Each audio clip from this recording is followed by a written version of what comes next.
नमस्कार, मैं हूं प्रवीण दुबे। आज का दिन भारी सियासी हैपनिंग का दिन था। पहले चुनाव आयोग ने चुनाव की तारीखों का ऐलान किया तो 5 राज्यों के लिए, लेकिन चूंकि हमारा रीजनल चैनल है लिहाजा हम एमपी छत्तीसगढ़ पर ही ज्यादा फोकस रखेंगे। एमपी में 17 नवंबर को मतदान होगा, नतीजे 3 दिसंबर को आएंगे। मतलब बीच के इतने दिन सांसें संयत नहीं रहेंगी बीजेपी और कांग्रेस दोनों ही दलों की। बहरहाल उसके बाद बीजेपी ने अपनी चौथी सूची और जारी कर दी। पहली लिस्ट ने चौंकाया, दूसरी ने भी चौंकाया, फिर तीसरी तो मात्र एक नाम की थी। लेकिन आज जो चौथी सूची आई उसने दो मुगालते सियासी समझ रखने वाले, सियासत से सरोकार रखने वाले हम जैसे गैर राजनीतिक दलों के भी दूर किए।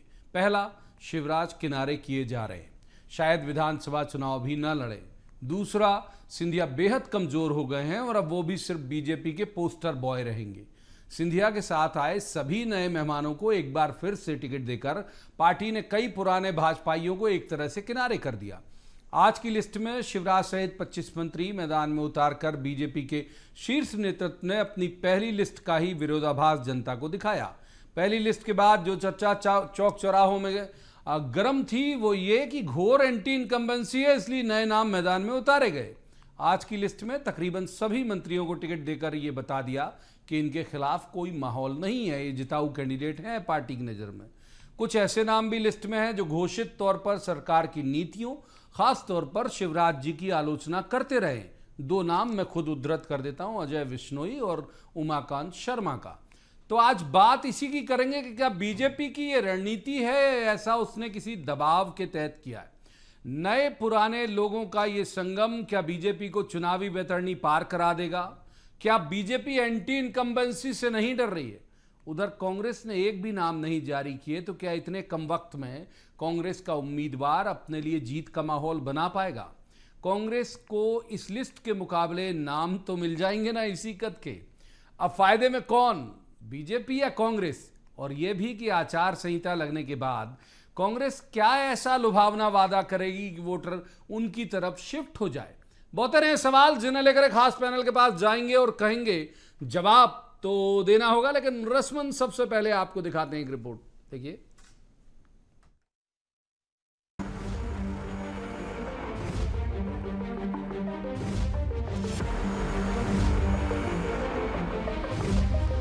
तो बीजेपी ने अपनी चौथी लिस्ट जारी कर दी।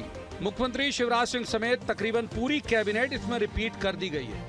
सीएम सहित 25 मंत्री घोषित हो गए, लेकिन यशोधरा राजे, उषा ठाकुर, इंदर सिंह परमार, विजेंद्र यादव, सुरेश धाकड़, ओपीएस भदौरिया, महेंद्र सिसोदिया, राम खिलावन पटेल और गौरी शंकर बिसेन जैसे कुछ मंत्री होल्ड कर दिए गए। हालांकि अभी इनकी जगह कोई नया नाम अनाउंस नहीं हुआ। एक बात जरूर इस लिस्ट से झलकती है कि बीजेपी ने दो बातें खारिज कर दी हैं। पहली ये कि शिवराज सिंह चौहान और ज्योतिरादित्य सिंधिया शायद किनारे कर दिए गए।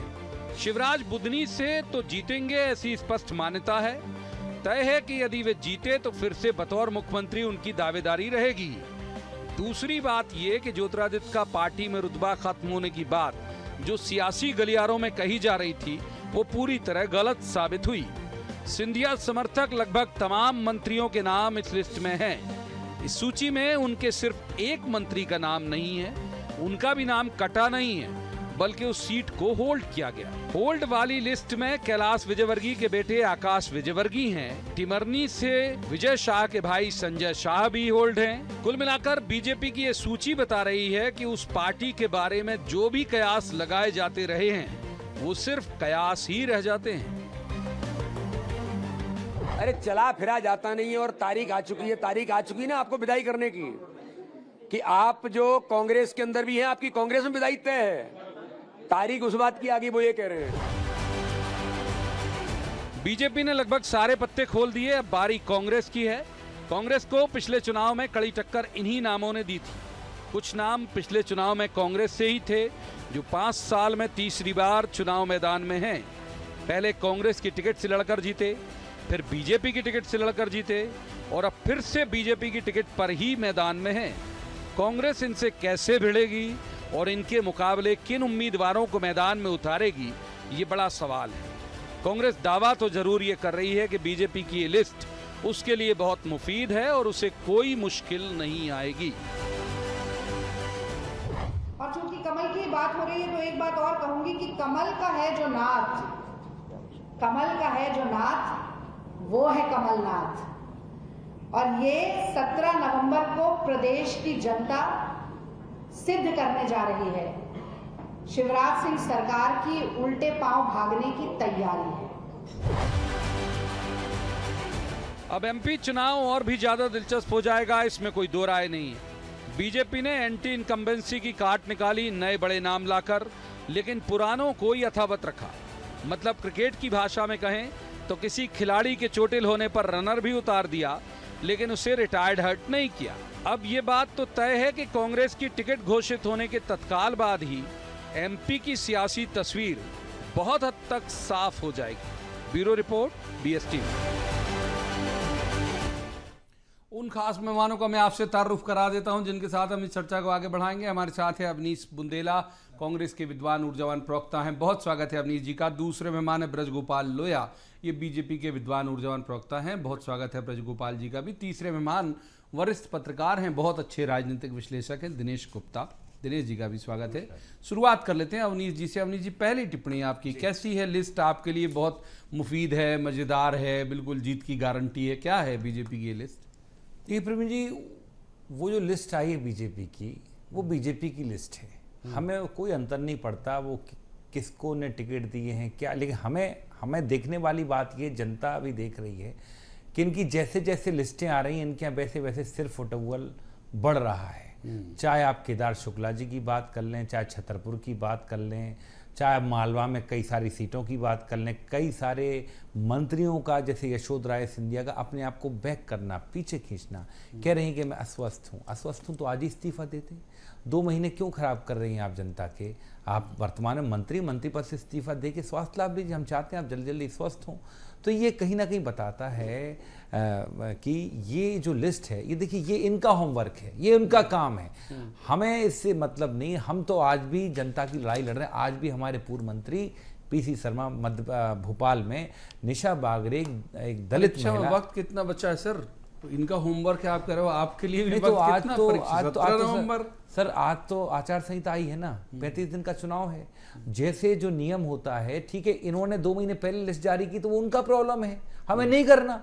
हमारी रणनीति है कि आज से आचार संहिता आई, 2-3 दिन में आपको हमारी लिस्ट मिल जाएगी। क्या पता हम पूरे 230 एक साथ घोषित कर दें। और इसके अलावा आप जो इनके यहाँ देख रहे हैं, निरंतर सिर्फ फुटबॉल, निरंतर विवाद की स्थिति देख रहे हैं टिकट इस पर। कैलाश जी कुछ कह रहे हैं, पहले कहते मेरे चुनाव लड़ने का मूड नहीं था, अब कहते हैं मैं लड़ रहा हूं। तमाम चीजें, यहाँ बेटा बाप को लॉन्च करा, कभी बेटा बाप को लॉन्च करता। तो ये आप देखें ना प्रवीण जी, बड़ी अजीब सी बात है। हम तो कहेंगे जनता के मुद्दों पर चुनाव लड़ा जाएगा और हम उन मुद्दों पर हैं।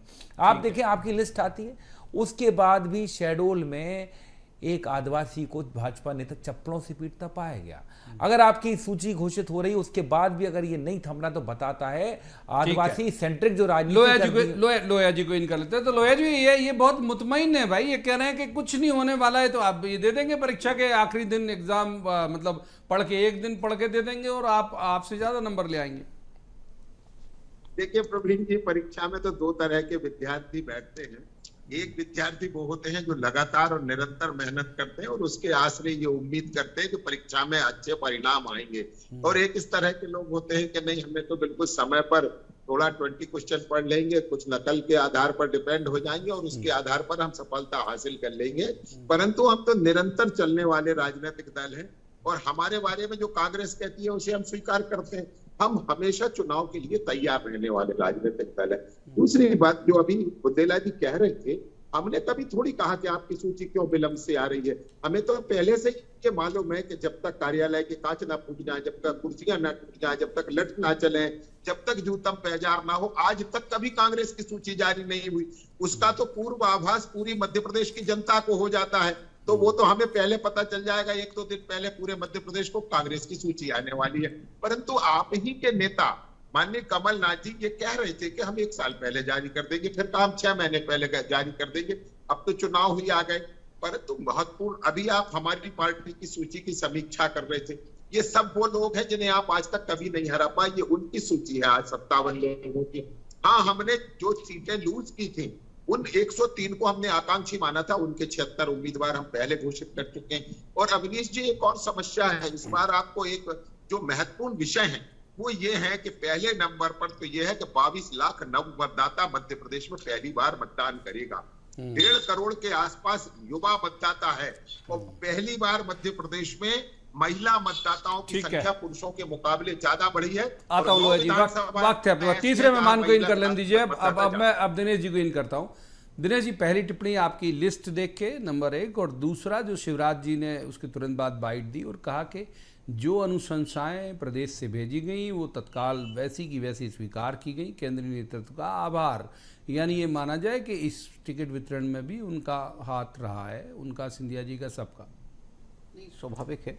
यदि वो शिवराज सिंह जी कह रहे हैं कि जो उन्होंने रिकमेंड किया था वो मान ली प्रदेश गई। से भेजी गई, प्रदेश मैंने से नहीं कहा, हाँ, उनका जो प्रदेश से अनुशंसाएं जो प्रदेश भेजी से गई भेजी मान गई। ली गई। बड़ा नेचुरल सा है, क्योंकि आप देखिए ना कि जो सिटिंग एमएलए की सूची आई है, इसको हम पहली सिटिंग एमएलए की सूची कहेंगे। जो पहले जो 2 सूची आई थी उसमें 3 विधायकों के टिकट कटे थे। जब 126 का जब आंकड़ा है, आप 57 सिटिंग एमएलए की अभी सूची जारी कर रहे हैं, तो अभी तो फिल्म बाकी है। क्या आगे की जो है जो सूची, जिसके बारे में रिकमेंड हुआ नहीं हुआ, कितने विधायकों का टिकट कटेगा, ये तो उस वक्त पता लगेगा। क्योंकि जो चीज़ जिसमें लोग जीत सकते थे, विनेबिलिटी चांसेस जहाँ ज़्यादा थे, तो उस पर भारतीय जनता पार्टी ने पहले अपना चांस लिया कि पहले इनको करें। जहाँ विवाद होगा, जहाँ हारने की संभावना है, कैंडिडेट बदलना है, या जहाँ कोई असंतोष की संभावना है, तो हो सकता है कि उसको वो इतना अवसर ना दें कि वो दल बदल कर सके जब वो टिकट बदले तो। क्योंकि कांग्रेस पार्टी क्यों रुकी है? कांग्रेस पार्टी तो ये देख रही है ना कि वहाँ से यदि कोई नाराज होते हैं और हमारे यहाँ कोई स्कोप है टिकट देने, हाँ, तो उसको बैठा लेंगे। तो ये जो सूची है, तो इसलिए उस हिसाब से दोनों राजनीतिक दल एक दूसरे को देख रहे हैं। ये तो केवल अभी तक वो हैं जो जीत सकते हैं। आप देखिए कि सिंधिया जी के जिन लोगों के बारे में जो भी था, जो भी अपन पतंगे उड़ रही थी, वो सारी पतंगे हम देख रहे हैं कि क्या हुआ। यदि जो लोग जीत सकते उनके भी, तो उनको टिकट दे दिया। जो नहीं जीत सकते या जो होल्ड हो गए, होल्ड है वो, और अभी भी उनके बारे में पता नहीं है कि मिलेगा कि नहीं। हाँ, कि किन कारणों से वो रुके हुए हैं। अवनीश जी, बहुत महत्वपूर्ण बात दिनेश जी कह रहे हैं। मैं कह रहा हूँ जो हम लोग समझ पा रहे हैं, आप खारिज करिएगा अगर आप सहमत ना हो। 3 मोर्चे हैं आपके पास टकराने के लिए। एक, ये जो मेजर अनाउंसमेंट कर दिए सीएम ने इस अवधि के दौरान, जिस पे आप आरोप लगाते हो कि आपका मुद्दा चुरा लिया। भले चुरा लिया, भेज तो दिया पैसा लोगों के खाते में, सिलेंडर सस्ता, फलाना ठिकाना, जो भी सस्ता उनने सब कर दिया। एक नंबर। सेकंड, ये जो आकांक्षी सीटों पे बड़े बड़े नाम खड़े कर दिए। और नंबर 3, ये जो जिनकी जो जीते हुए हैं और एक तरह की गारंटी इनकी मानी जाती है कि भाई बड़े नाम है, ये जीत जाएंगे। इन तीनों मुद्दों से निपटना, अब तो आचार संहिता लग गई, आप तो अनाउंसमेंट भी नहीं कर सकते कुछ में। प्रवीण जी, तीनों में आचार संहिता लगने से हमें क्या फर्क पड़ता है? आप बताएं, कोई हम डिसीजन मेकर थोड़ी हैं। हम जो घोषणा कर सकते हो ना, वचन जारी कर सकते हैं। बाकी 3 जो आपके सवाल है, मैं तीनों का बारी बारी उत्तर दे। सबसे काउंटर तो करना पड़ेगा उनका, सबसे पहले योजनाओं का। सबसे पहले आप समझिए कि आज ये जो कह रहे हैं इनकी जो योजना है, लाडली बहना योजना, उस योजना का मोदी जी नाम इसलिए नहीं ले पा रहे क्योंकि वो रेवड़ी कल्चर के खिलाफ हो चुकी है। आप देखें, मोदी जी ने जिक्र नहीं किया, दोनों में विरोधाभास है, मोदी शिवराज जी में। और बाकी आप जो कह रहे हैं कि टिकटों की बात, तो मुझे बताएं कितना विरोधाभास देखें। उमा भारती के क्या बयान था आपने नहीं सुने? सिंधिया जी की बात करें, सिंधिया जी को मंदबुद्धि कहने वाला सांसद इसी भाजपा में बैठा है। तो भाजपा में देखिए, आप ठीक है करिए घोषित, हमें उस पर तकलीफ। देखिए, हमने कहा आज चुनाव आचार संहिता लगी है, हमारी सूची आ जाएगी, 3-4 दिन में हमारी सूची आ जाएगी। और सबसे बड़ी बात प्रवीण जी, एक बात देखें, चुनाव मुद्दों पर लड़े जाते हैं। मुद्दा आज ये नहीं है कि कांग्रेस की सूची कब आ रही है, मुद्दा ये है कि दलितों पर अत्याचार। एक दलित महिला कह रही मेरा इस्तीफा स्वीकार कर लो, महीनों से कह रही, आप क्यों उसका इस्तीफा स्वीकार नहीं कर रहे हैं? उसको आज धक्के दे दिए, उसके कपड़े फाड़ दिए पुलिस ने। ये बताता है, निशा बांगरे की बात, निशा बांगरे की बात कर रहा हूं मैं। ये बताता है कहीं ना कहीं कि ये सिर्फ ढकोसले करते हैं, दलित और आदिवासियों के विरोधी लोग हैं ये। इसके अलावा आप बात करें, आप जो कह रहे हैं अभी कि 22 लाख नव वोटर, 1-1.25 करोड़ युवा, क्या आपने उन युवाओं को रोजगार दिया महाराज? 1.25 लाख से ज्यादा शिक्षा विभाग में पद खाली, क्या आपने वो भरे? 2.5 लाख से ज्यादा आप देखें कुल लाके स्वास्थ्य विभाग और गृह विभाग में पद खाली आपने भरे। आपने 2.5 लाख संविदा कर्मियों को कहा था खड़े होकर 2 महीने पहले कि मैं यहां से संविदा कल्चर खत्म कर रहा हूं, क्या आपने किया? नहीं किया। उल्टा उनको एक एग्रीमेंट के अलावा एक उसने बांध दिया कि आपका कैरेक्टर सर्टिफिकेट लिखेगा एक अधिकारी, अगर हुआ तो ठीक, नहीं तो आप बाहर कर दिए जाओगे। आपने झूठे वादे किए हैं, आज किसान की फसल बर्बाद हुई, क्या आपने उनको उसका मुआवजा दिया? नहीं दिया। क्या आपने महिलाओं को सुरक्षा दी? नहीं दी। आज भी रोज निरंतर 18 बलात्कार हो रहे हैं प्रदेश में। जवाब मुद्दे ये हैं, मुद्दे ये जवाब ले लेते मैं हैं। सभी से विनम्रता से आग्रह करूंगा, मुद्दा आपका कांग्रेस की सूची नहीं है, मुद्दा आपका होना चाहिए कि प्रदेश में जो सरकार इतना अपना प्रचार प्रसार कर रही है, हर हफ्ते प्रधानमंत्री और गृह मंत्री आ रहे हैं अमित शाह, उस प्रदेश में महिलाएं क्यों सुरक्षित नहीं है? लोया जी, उस प्रदेश में इन्होंने आदिवासी क्यों साफ नहीं सुरक्षित कहा, नहीं है? इसे इन्होंने साफ नहीं किया, मैं ही तर्जुमा कर देता हूं उसके इनके भाव का। वो ये है कि डरे हुए आप लोग हो, इसीलिए सब तैयारी कर रहे हो, इनके लिए जनता लड़ रही है चुनाव। लोया जी, प्रवीण जी एक बात बताइए, बड़ी जिम्मेवारी के साथ कह रहा हूं कि आखिरी बार कांग्रेस मध्य प्रदेश में भारतीय जनता पार्टी से 1998 में जीती थी, तब से आज तक नहीं जीती। जो लगातार 15 बार जीत चुका वो डरा हुआ है, जो लगातार हार रहा है वो, देखिए आपने केवल एक बात का चोला ओढ़ लिया है और इससे काम चलने वाला नहीं है। मध्य प्रदेश की जनता मध्य प्रदेश का जन कल्याण भी देख रही है और मध्य प्रदेश का विकास भी देख रही है। आप बात कर रहे थे अभी युवाओं की, वो युवा उसके साथ है जिसने 5 मेडिकल कॉलेज को बढ़ाकर 25 मेडिकल कॉलेज किए हैं, जिसने 600 सीटों को बढ़ाकर 4000 सीट किया है। वो युवा उनके साथ है जिन्हें मध्य प्रदेश की औद्योगिक विकास दर आपकी माइनस थी, आज 26% है, देश में सर्वाधिक है। वो युवा जानता है कि किस तरह आपने मध्य प्रदेश को अंधकार में ढकेला था, किस तरह चलने के लिए रास्ते नहीं थे, वो युवा सब जानता है। ये सोशल मीडिया और मीडिया का युग है, इसमें पुराने पाप छुपते नहीं है। और हम तो चुनौती पूर्वक ये कहते हैं कि दिग्विजय सिंह जी की 10 साल की उपलब्धि और कमलनाथ जी के 15 माह की कोई उपलब्धि भी तो लेकर जाइए जनता के बीच में। आप हमें तो गाली बक सकते हैं, परंतु आपने क्या किया था? आप तो 15 महीने जब सरकार में आए थे तो आईफा अवार्ड करा रहे थे, महिलाओं को पृथक से शराब दुकान खुलवा रहे थे, ट्रांसफर उद्योग चला रहे थे, वल्लभ भवन को भ्रष्टाचार का अड्डा बना रहे थे। और मैं नहीं कह रहा हूं, उमंग सिंगार जी ने ये कहा कि कौन माफिया है मध्य प्रदेश का सबसे बड़ा। आप देखिए कि आपने 51,000 रुपए बेटियों को कन्यादान में देने की बात कही और साथ में उसमें शर्त लगाई कि जो आप बाथरूम में खड़े होकर तीसरे मेहमान को इन कर लेते हैं। ठीक है, तीसरे मेहमान को बहुत वक्त दिया, तीसरे मेहमान को माफ कीजिए। दिनेश जी को भगाने की ट्रेनिंग, दिनेश जी जो मंत्री होल्ड किए गए, दिनेश जी जो मंत्री होल्ड किए गए, ये इन पर मतलब पुनर्विचार अभी होगा या फिर ये होल्ड हो गए तो होल्ड हो गए कि अब ये शायद जाएं ही, या वो उनको बता दिया गया हो? कुछ नाम चल ही रहे थे हवा में। और दूसरा, मैं ये जो हमने अपने पैकेज में भी कही ये बात कि भी 2 नाम ऐसे हैं जो जिन्होंने घोषित तौर पर गवर्नमेंट का कई बार विरोध किया, हम आप सब ने उनके बयान देखे थे, एक अजय बिश्नोई और एक उमाकांत शर्मा। इनकी टिकट के पीछे क्या लगता है आप? देखिए बहुत सारी वैरायटी हम इस पूरी जो सूची को देखेंगे कि भारतीय जनता पार्टी ने विरोध को, जो यदि शिवराज जी का विरोध कर रहे हैं, उसको पार्टी का विरोध नहीं माना। हाँ, उसको पार्टी का विरोध नहीं माना, उन्होंने मोदी जी का विरोध नहीं माना, कि पार्टी की रीति नीति का विरोध नहीं माना, तो इसलिए उन्होंने टिकट दे दिया। आप अजय बिश्नोई जी के आप पूरे बयान देख लीजिए, उन्होंने जो भी कहा उसके खिलाफ है। कैलाश विजयवर्गीय ने तो अभी भी कह रहे हैं वो कि ब्राउन शुगर इंदौर में बिक रही है, तो टिकट मिलने के बाद भी तो कह ही रहे हैं ना वो। यदि वो कह रहे हैं तो अब उनको चुनाव लड़ना है, वहाँ जो मुद्दे हैं जनता के उनको एड्रेस करना है। जो जनता के मुद्दों को एड्रेस कर रहा है, जनता के साथ खड़ा हुआ है, तो उसमें उनको टिकट देने में पार्टी को लग रहा है कि जनता भी इनका साथ देगी। अब जो होल्ड हुए हैं टिकट, इनको हम होल्ड करें टेक्निकली, क्योंकि इनके नाम, हाँ इनका नाम नहीं है कि वहाँ किसी का उनका उत्तराधिकारी नहीं दिया, उत्तराधिकारी नहीं, पूरी सूची नहीं जारी हुई अभी। होल्ड तो इसलिए भी नहीं कह सकते क्योंकि जब पूरी सूची जारी हो गई होती और 4-6-10 नाम ही रुके होते तो हम ये मान सकते थे कि ये होल्ड पर हैं। अभी तो ये सिटिंग एमएलए की पहली सूची है, जिसमें अभी जो दूसरी तीसरी जो भी सूची आना है वो जब आएगी तब ये पता लगेगा कि इनके बारे में क्या उनका कैलकुलेशन है। अब हो सकता है कि जैसे ओपीएस भदौरिया का आप जिक्र कर रहे थे, अब 2 भदौरिया को, उषा ठाकुर भी, उषा ठाकुर की भी आप देखिए ना, यदि कहीं सीट बदलना हो उनको, जैसे आप इंदौर की राजनीति में कैलाश विजयवर्गीय वापस आए हैं, तो फिर ये भी हो सकता है जब कैलाश विजयवर्गीय वापस आ गए तो फिर महू से किसी और को ले जाऊं, उषा ठाकुर को फिर शहर में ले आए। पहले तो वो शहर में ही थी, तो पार्टी बहुत सारी चीजों की जगह तो नहीं ले आएंगे। हाँ, कुछ भी हो सकता है, पार्टी कई तरीके से सोच रही होगी, इसलिए ये हो सकता है कि जिन चीजों पर कोई विवाद नहीं है, ये होता यही है। यदि कांग्रेस पार्टी में आज सूची क्यों रुकी हुई है, यदि कोई ना कोई विवाद होगा, एकमत नहीं हो रहे होंगे लोग, अन्यथा कुछ तो नाम जारी होते ना। 96 आपके सिटिंग एमएलए हैं, बिल्कुल सही है। उन एक सिटिंग बार एमएलए यही कुछ चीज तो जारी अवनीश जी करते। से पूछता हूं। अवनीश जी, कोई चिंता की बात नहीं है, और जिनकी आप बात कर रहे हैं उन मुद्दों पे हम रोज बात करते हैं कि इलेक्शन किन मुद्दों पे ड्राइव होगा एमपी में, इस पर कई बार बात कर चुके हैं। आज चूंकि लिस्ट आई तो जाहिर बात है एक पार्टी की आएगी, सबसे मजबूत दूसरा विपक्ष आप हो तो आपका जिक्र है। मैं ये पूछ रहा हूं कि क्या इनके बड़े नाम अचानक से मैदान में आ गए तो आपकी रणनीति खटाई पड़ गई क्या, कि हम भी बड़े नाम उतारें, या हम भी इसी स्तर के लीडर उतारें, या फिर इनके मतलब चिड़िया से बाज लड़ा दें? क्या प्लानिंग क्या चल रही है जो होल्ड हुआ?